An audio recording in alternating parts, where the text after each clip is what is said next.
Hi, my name is Greg Ganсли, and I am a senior fellow at the Rivendell Institute at Yale University. Today we're going to talk about faith and reason. It's a very popular idea that faith and reason are opposites. That if I hold something by faith, it's not also the case that I have good reasons to hold it. Or if I am reasoning about something, it's not the case that I have faith. Some of the reason that it's difficult today to relate faith and reason has to do with how we talk about what we believe. We will use sentences such as the following. I believe that George Washington existed. I believe that ice cream tastes good. I believe in recycling. I believe in God. Notice that the various sentences I used use the word believe, but we often follow that word either with believe that or believe in. So when I say I believe that George Washington existed, I take a sentence, George Washington existed, and I believe that that sentence is true. What I believe in this sense is either true or false.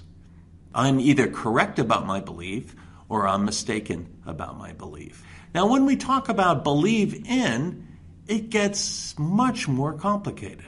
I believe in the Constitution. What does that mean? It does not mean I believe that the Constitution exists, although I do. It must mean something else. It means something like I have confidence in the Constitution, or I think it's a good thing, or I trust it. I believe in recycling is even more complicated. It has to mean more than I believe recycling exists, or I believe it's good to recycle. Because I could tell you that I believe it's good to recycle, but if I never recycle myself, you would say, I really don't believe in recycling. To say I believe in recycling is to say that I am committed to a certain practice. It's the practice of recycling. So when we say I believe in, it's very complicated. I believe that has to do with making certain claims, and those claims are either true or false. Reason has much more to do with I believe that claims. This is where we can bring evidence to bear. I believe that George Washington existed. There's lots of evidence for this. Every once in a while, I actually have a dollar bill and his pictures on the dollar bill. Or I've been to Washington, D.C., and I've been to the archives, and I've seen his signature on documents. All of these are bits of evidence that my claim, the claim I believe that George Washington existed, is true. Reason can be brought to bear on believe that statements. Now, when someone says, I believe in God, what does that mean? It does mean I believe that God exists, but it also means something more.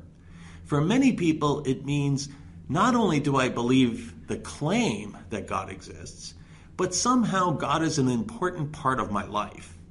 I have a commitment to God in some way. And this is a kind of ambiguity. You think of ambiguity meaning the sentence can go in two directions. The sentence, I believe in God, goes in two directions. I believe that God exists, and somehow I make God an important part of my life. I have a commitment to God. So let's get back to faith and reason.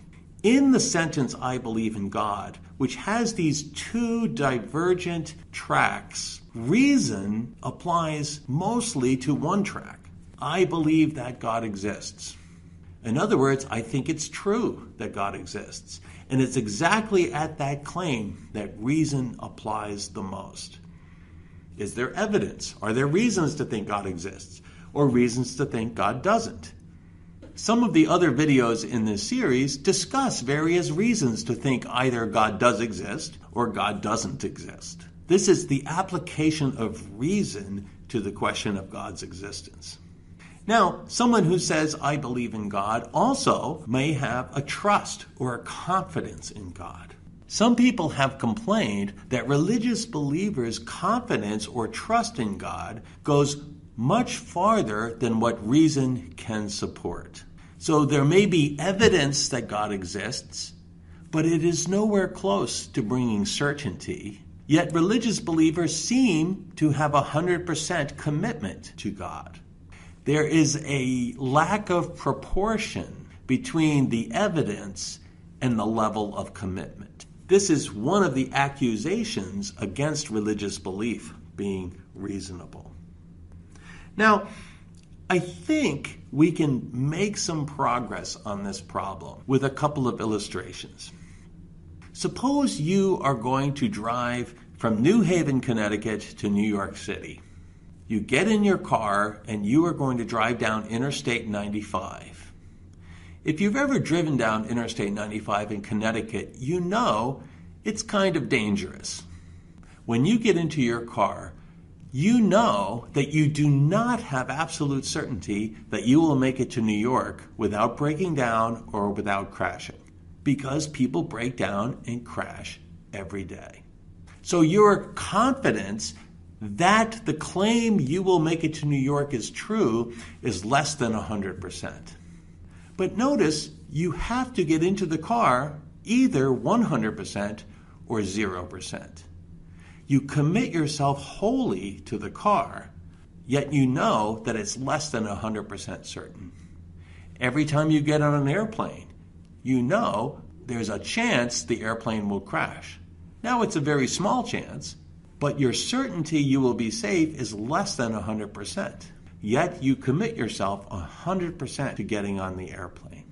There are certain decisions in life that require either 100% or 0% commitment. And these decisions hold or are binding on us even if our reason tells us we have less than 100% certainty. This is simply the way these things work together. So faith and reason can be related in this way. We can have evidence, perhaps, that God exists, but the question of God's existence is not purely theoretical.